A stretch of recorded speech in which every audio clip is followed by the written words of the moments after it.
food and water for all, without predators, climate controlled, clean and genetic superiority. Paradise, but it did not work. In 1972, animal behaviorist John Calhoun built a paradise of beautiful buildings and mice with unlimited food. 8 mice introduced to the population. 2 years later, the mice had created their own apocalypse.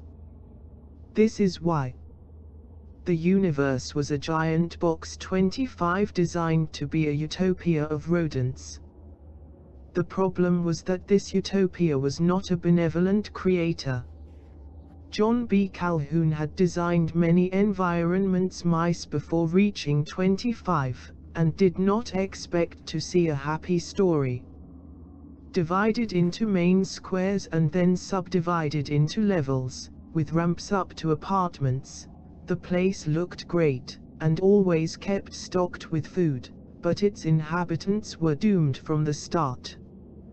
With the universe 25 began 8 mice, 4 males and 4 females.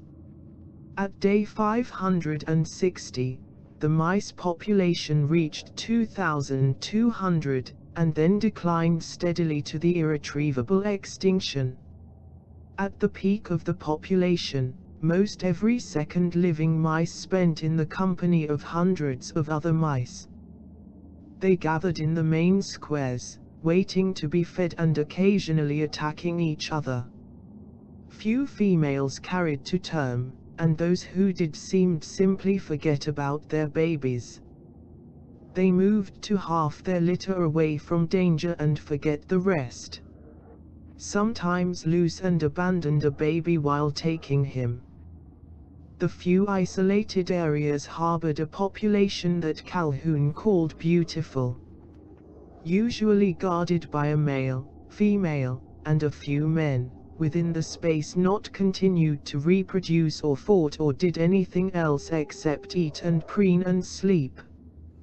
When the population began to decline, the beautiful escaped the violence and death, but had completely lost touch with social behaviors, including sex or care for their children.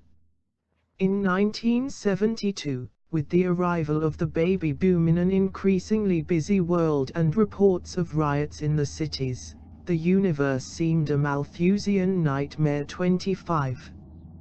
He even acquired its own catchy name, the behavior of the sink.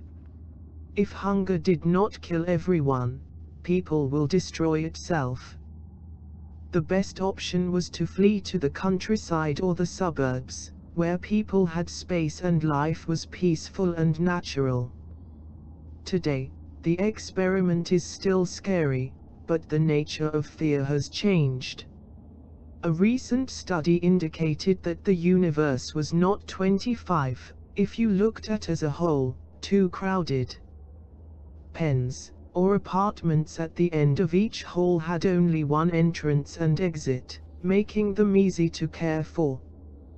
This allowed the more aggressive territorial males limit the number of mice in the corral, overpopulating the rest of the world, isolating the few beautiful living there from normal society. Instead of a population problem, one could argue that Universe 25 had a fair distribution problem. The fact remains that had a problem, and one that eventually led to its destruction. If this behavior is shared by mice and humans, can we escape the fate of the Universe 25?